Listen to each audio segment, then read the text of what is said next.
was folding Jake's soccer uniform when Daniel walked in with that look. You know the one. Like he'd already made a decision, and I was just there to nod along.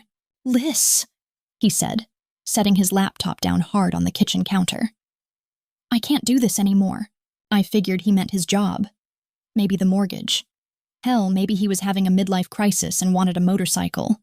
"Can't do what?" I asked, shaking out Tommy's grass-stained jeans. "Raise our boys here, in this woke wasteland. Oh boy, here we go." Daniel had been spending way too much time on those forums lately. The ones where angry dads complained about everything from school lunch menus to gym class being too soft. I'd stopped listening months ago when he started ranting about how American boys were being feminized. But this time was different. This time he had printouts. "Look at this," he said, spreading papers across our dining table like he was planning a military operation. Families who escaped. Real American families who found a better way. I glanced at the papers. Testimonials, screenshots, blog posts about traditional values and real masculinity. Escape to where Dan, he looked me dead in the eye. Russia. I laughed, actually laughed out loud. "You're kidding, right, Russia? The place where they throw people in jail for holding protest signs. That's Western propaganda, Lisa. These families found something real there. Look at these kids." He pointed to photos of smiling children in what looked like stock photos. No gender confusion, no social justice brainwashing, just good old-fashioned family values. I should have walked away right then, should have told him to sleep it off and talk to his therapist. Instead, I made the mistake of engaging. "Dan, our boys are fine. Jake's on the honor roll. Tommy just made varsity. Sam asked me yesterday if he could paint his nails. He's 7. Exactly. At 7, I was building forts and catching frogs, not asking about nail polish. I stared at him. Really looked at him. When had my husband become this paranoid stranger? "So your solution is to move to Russia." "It's not just a move, Liz. It's a rescue mission. For our family's soul." God, he sounded like one of those evangelical podcasts he'd been binge listening to. But then he showed me the numbers, the cost of living, the educational opportunities, the testimonials from American expat families who seemed so happy, and I was tired. So damn tired of fighting about everything. The school board meetings, the neighborhood drama, the constant anxiety about whether we were screwing up our kids. Maybe he was right. Maybe we needed a fresh start. How would we even do this? I heard myself asking. His face lit up like Christmas morning. "I've been researching for months. I know a guy who helps American families relocate. We could have everything set up within 6 weeks. 6 weeks. What about my job? You can teach anywhere, babe. Maybe it's time for a real adventure." Adventure, right. 3 months later, I was looking out an airplane window at Moscow's sprawling lights, holding boarding passes that felt like lottery tickets to either paradise or hell. The boys were excited. To them, it was like moving to a foreign planet where they'd learn a cool new language and eat weird food and have stories to tell forever. I kept telling myself this is for them. This is for our family. I had no idea I was flying straight into a trap. Moscow hit us like a slap of cold air and exhaust fumes. The Domodedovo airport was this weird mix of old Soviet brutalism and shiny new capitalism. Everything felt too big, too loud, too much. Daniel was in his element. "Look at this place," he kept saying as we dragged our suitcases through customs. "Look how confident everyone looks. No one's apologizing for existing here." I was too jet-lagged to argue. The apartment he'd arranged was actually nice. A 3-bedroom place in a decent neighborhood with a view of a park where old men played chess and babushkas fed pigeons. The boys loved it immediately, but something felt off. Daniel had everything handled, and I mean everything. The lease was in his name. The bank account was his. The school enrollment forms were already signed. "When did you do all this?" I asked, flipping through documents written in Cyrillic. I told you I've been planning for months. I wanted it to be perfect when we got here. But I can't read any of this stuff. That's what I'm here for, babe. I'll handle the business side. You focus on making this feel like home. There was something patronizing in his voice that made my skin crawl, but I was overwhelmed and homesick and honestly grateful that someone was taking charge. Enter Anya. Anya was our family integration specialist. Daniel's words, not mine. A sharp-faced woman in her 40s who spoke perfect English and seemed to know everything about navigating Russian bureaucracy. She took the boys to school every morning, she helped with grocery shopping, she even found me a Russian tutor. But Anya looked at me like I was a problem to be managed rather than a person to be helped. Your husband is very smart, man, she'd say in her crisp English. He understands what family needs here. The subtext was clear, I didn't. Weeks passed. The boys were adapting faster than I could believe. Jake was already picking up Russian phrases. Tommy made friends with some kids in the building. Even little Sam seemed to thrive in his new school. But I felt like I was disappearing. I didn't have a debit card. Daniel said Russian banking was complicated and he'd handle all the financial stuff until I got more settled. I didn't have a car. Apparently, my Ohio driver's license wasn't valid, and the process to get a Russian one was bureaucratic nightmare. I didn't even have reliable internet. Our Wi-Fi kept cutting out, and when I asked Daniel about upgrading our plan, he'd brush me off. Why do you need to be online so much anyway? Isn't this supposed to be about disconnecting from all that Western digital poison? So I was stuck in an apartment in a foreign country where I couldn't read the street signs, couldn't access my own money, and couldn't even call my sister back home without asking my husband's permission. But the boys seemed happy. And isn't that what mattered? That's what I kept telling myself anyway. Then came the night I couldn't sleep. It was November. Moscow winter was settling in like a heavy blanket, and our radiator was making these weird clanking sounds. I went to Daniel's desk to look for the landlord's contact information. That's when I saw it.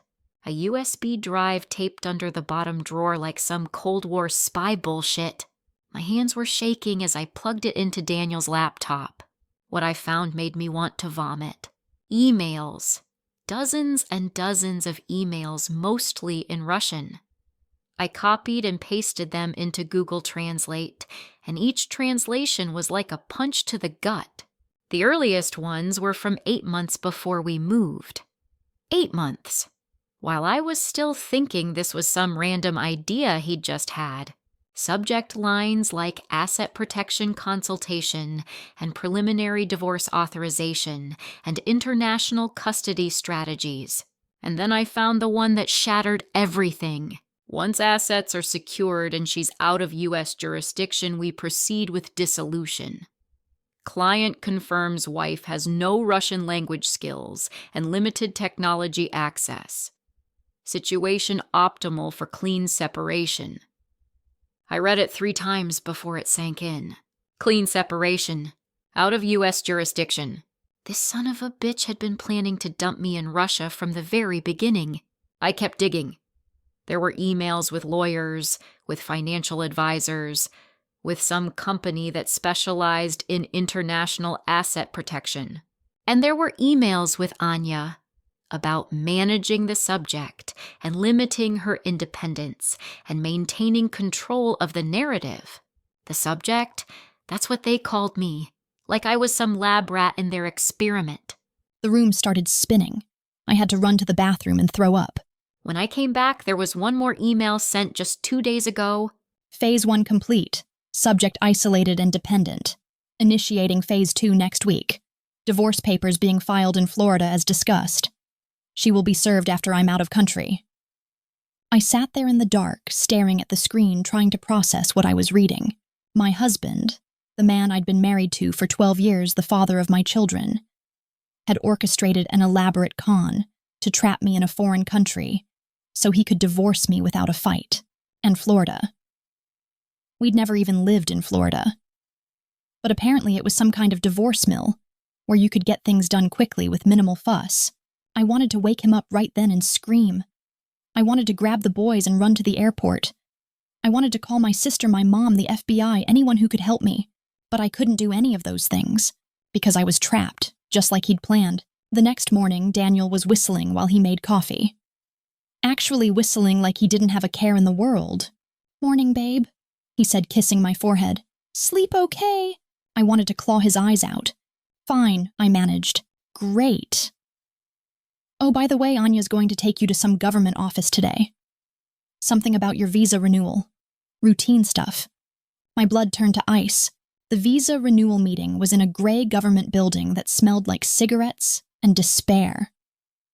The official barely looked at me before stamping a big red "Denied" across my paperwork. "What does this mean?" I asked Anya. She shrugged. "Is normal. Sometimes takes multiple tries. We apply again next month." But I could see it in her eyes. This wasn't normal. This was planned. I was now in Russia illegally, with no money, no transportation, and no legal status. Perfect. That night I confronted Daniel. "I know what you're doing," I said, standing in our bedroom doorway. He didn't even look up from his phone. "What am I doing?" "I found the emails." Now he looked up and smiled. Actually smiled. "Which emails?" "The ones where you planned this whole thing. The divorce lawyers, the asset protection, all of it." He set his phone down and sighed like I was a child who'd caught him eating cookies before dinner. "Lisa, you were never going to agree to a divorce back home. You would have made it messy, expensive. You would have tried to take the boys away from me." "Take them away. They're my children." "Are they, though? When's the last time you really connected with them? You've been checked out for years, Liz. Depressed, angry, always complaining about something." The gaslighting was so smooth, so practiced. How long had he been rehearsing this speech? "So you lured me to Russia to abandon me." "I freed you," he said, standing up. "You never belonged in this life anyway. You're not cut out for motherhood, not really. The boys need stability, structure, a father who won't fill their heads with liberal nonsense." Where are you going?" He was packing. Right there, right in front of me, throwing clothes into a suitcase. "Dubai, for work. I'll be back in a few weeks to get the boys." "You can't just leave me here." "Sure I can. Check your email." I ran to the laptop. There it was. Divorce papers filed in Broward County, Florida. Finalized 2 weeks ago. How is this possible? I never signed anything. Power of attorney, sweetheart. Remember that paperwork you signed before we left for emergency financial decisions while we were abroad? I did remember. He'd made it sound so reasonable, so responsible. That was fraud. Prove it. From Russia, with no money and no legal status. He zipped his suitcase and headed for the door. "The boys will be fine with Anya for a few days. Try not to screw them up before I get back." And then he was gone. I stood there in our apartment, his apartment, listening to the sound of his footsteps disappearing down the hallway. I was alone in Moscow. Broke. Divorced without my knowledge. And technically an illegal immigrant. But you know what the worst part was? I still had to pretend everything was normal for the boys. The next morning, I told Jake, Tommy, and Sam that Daddy had to go on a business trip. "When's he coming back?" Sam asked. "Soon, baby, soon." But I had no idea if that was true. I had no idea about anything anymore. I tried calling my sister back in Ohio. The call wouldn't go through. Apparently our phone plan had been disconnected. I tried using the Wi-Fi to email her. Password had been changed. I tried going to the U.S. Embassy. They were sympathetic, but basically useless. "Ma'am, according to our records, your divorce was legally processed in Florida.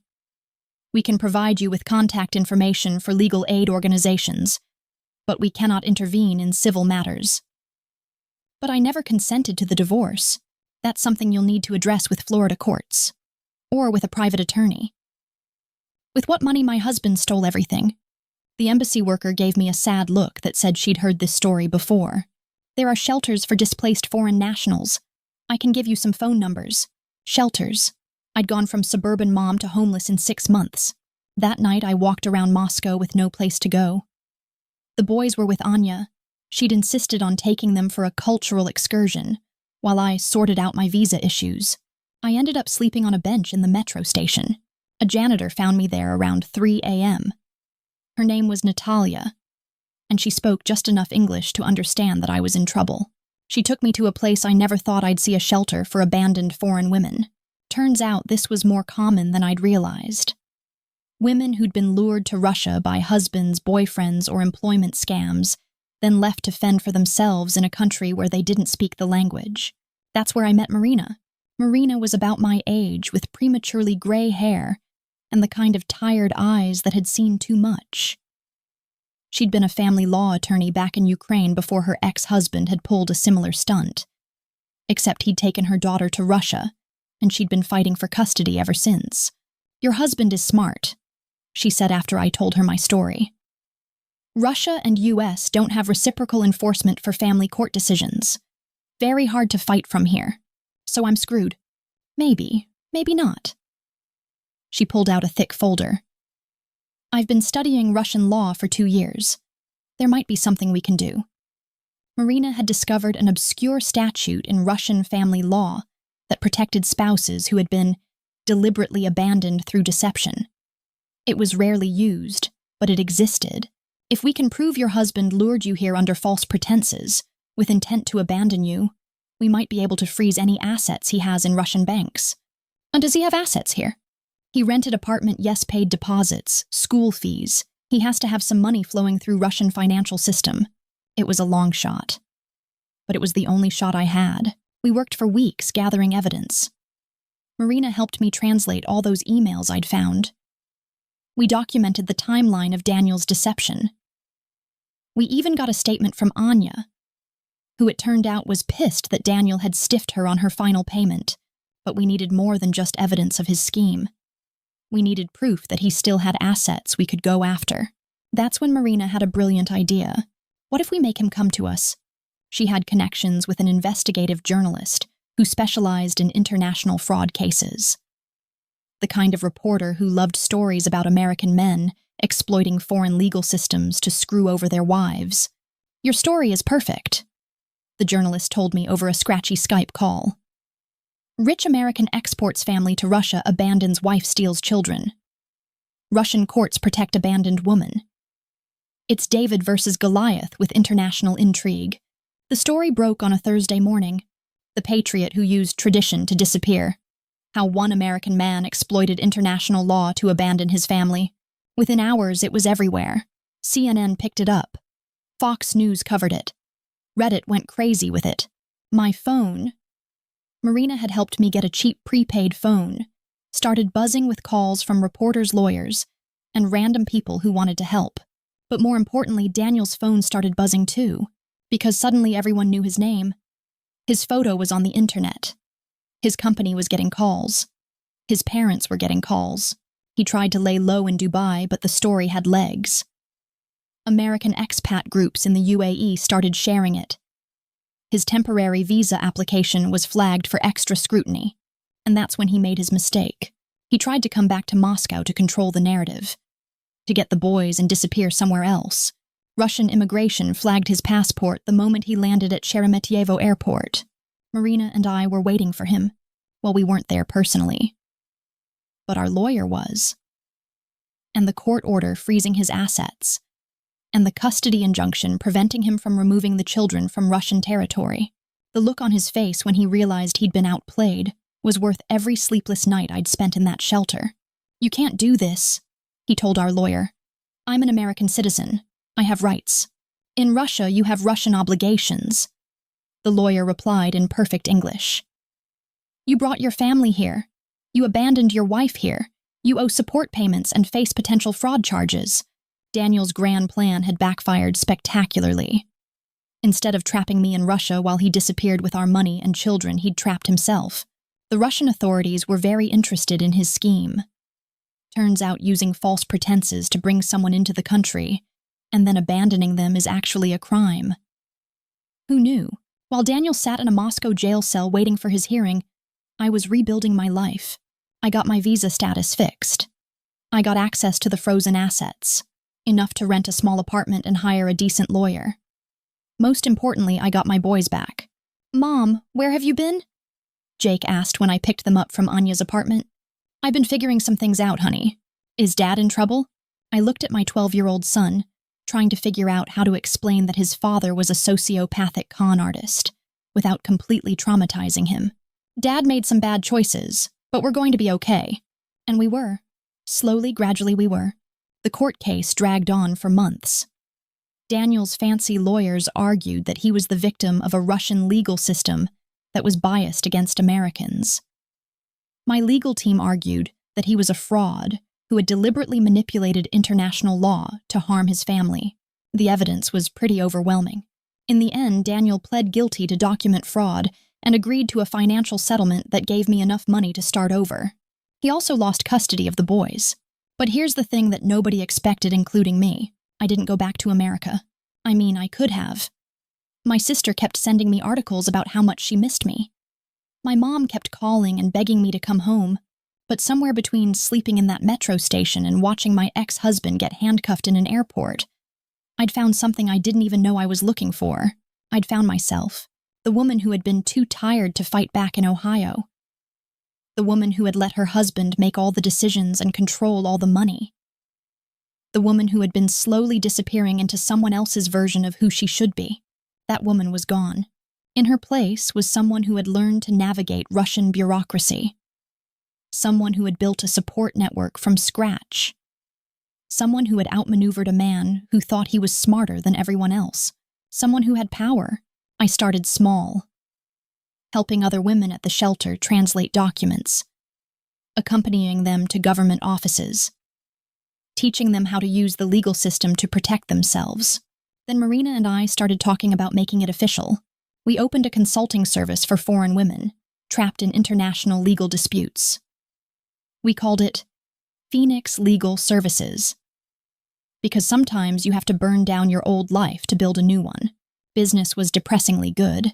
Turns out there are a lot of men who think they can use geography to escape their responsibilities, and a lot of women who need help fighting back. We've handled cases involving American, British, German, and Canadian women who were abandoned, defrauded, or manipulated by partners who thought international borders would protect them from consequences. We've gotten custody back for mothers. We've recovered stolen assets. We've had fraudulent marriages annulled and gotten women safe passage back to their home countries.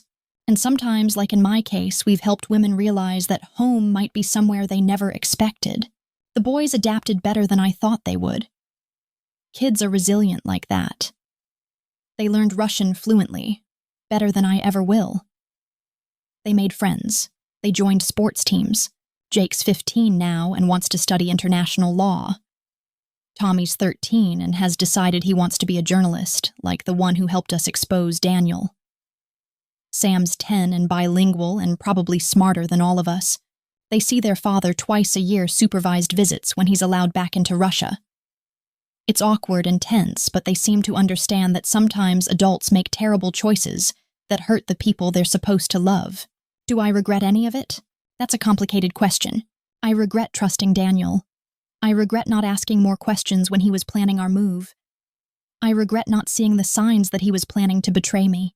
But I don't regret getting on that plane to Moscow, because that plane ticket, the one I thought was taking me to some traditional paradise where my family would be happy, that ticket actually took me somewhere else entirely. It took me to myself. I keep it in my desk drawer. That original boarding pass. Not as a memento of the worst decision I ever made, but as a reminder of the best thing that ever happened to me. Daniel thought he was taking me out of America and leaving me stranded in Russia. What he actually did was take me out of his shadow and leave me free to become who I was always meant to be. Last week, I got an email from a woman in Germany. Her American husband had convinced her to move to Thailand, then disappeared with their children and all their money. She'd found our website and wanted to know if we could help. I smiled as I typed my response. We can absolutely help you. And here's the first thing you need to know. This isn't the end of your story. It's just the beginning of a much better one. Some days I wonder what would have happened if I'd said no to that plane ticket. If I'd stood my ground in Ohio and forced Daniel to be honest about what he wanted. We probably would have gotten divorced anyway. But it would have been messier, uglier, more expensive. He would have fought me for custody and probably won because he's a better liar than I ever gave him credit for. The boys would have grown up thinking their mother was the problem. I would have ended up in some sad apartment paying alimony to a man who had manipulated me for years. Instead, I'm sitting in my office in Moscow helping women fight back against men who think they're untouchable. And my ex-husband, last I heard he was working at a car dealership in Phoenix, living in a studio apartment, and driving a 15-year-old Honda. Turns out international fraud schemes don't look great on your resume. Funny how that works out.